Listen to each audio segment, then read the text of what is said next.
கேள்வி கேட்கறாங்கன்னா கேள்விக்கு உண்டான பதிலுக்கு இப்போ அவரு சரி ஓகே, இப்போ நான் என்ன சொல்றேன் அப்படின்னா, அவர் ஒரு பத்திரிகையாளரா கேள்வி கேட்டதா நீங்க சொல்றீங்க. இதே ஒரு மக்கள் போய் கேட்டா நான் பதில் சொல்ல முடியாதுன்னு சொல்லிடுறீங்களா? இதுவே நீங்க ஓட்டு கேட்டு வரும்போது நீங்க நான் கேள்வி கேட்கும்போது பதில் சொல்ல முடியுங்க. நீங்க 2026 நீங்க தெளிவா தெரிஞ்சு வச்சுக்கோங்க, நீங்க மக்கள்கிட்ட தான் வந்து நிக்கணும்.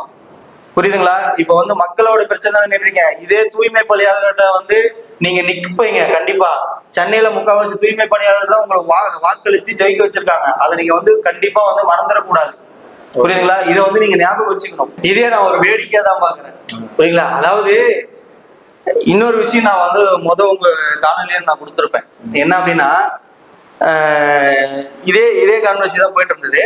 வாக்கு சதவீதம் பொறுத்த வரைக்கும் தமிழகத்துல இப்ப யாருக்கு அதிகமா இருக்கிறது கூட எல்லா சென்சஸ்லயும் எல்லா பிரைவேட்லயும் எல்லாமே அவங்களுடைய ஐடி விங்க வச்சு எல்லாமே எடுத்துட்டு தான் இருக்காங்க. ஆனா தாவேக மிகப்பெரிய ஒரு மாற்று சக்தியா அமைய போறது அந்த ஒரு கருத்துனால இவங்க என்ன பண்றாங்க அப்படின்னா, இதே தாவேகாவை அதிகம் விமர்சனம் பண்ணாத இதே நாம் தமிழர் சீமான் தான் இப்போ முதலமைச்சர் ஸ்டாலின் அவர்களே, உதயநிதி ஸ்டாலின் அவர்களே போய் பார்த்துட்டு வந்ததுக்கு அப்புறம் அதிகமா விமர்சனம் பண்றாரு.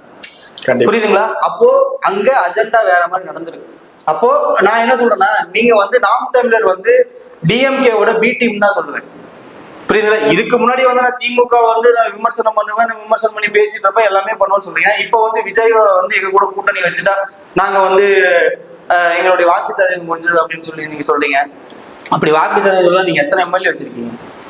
ஓகே, எத்தனை நகரமன்ற உறுப்பினர் வச்சிருக்கீங்க? எத்தனை கவுன்சிலர் வச்சிருக்கீங்க? எத்தனை பஞ்சாயத்து தலைவர் வச்சிருக்கீங்க? வாக்கு சதவீதம் குறைஞ்சு வச்சிருக்கீங்க. அதாவது இன்னொரு விஷயம் நீங்க தெளிவா புரிஞ்சுக்கோங்க, நோட்டாக்கு உள்ள வேண்டிய ஓட்டு புலாதான் உங்களுக்கு விழுந்திருக்கு நாம் தமிழருக்கு. நீங்க வந்து சும்மா வந்து எல்லா இதுவும் மேஜிக் காட்டுற மாதிரிலாம் இங்க வந்து தாவேக கரண்ட் எல்லாம் மேஜிக் காட்டிட்டு போயிட முடியாது. புரியுதுங்களா?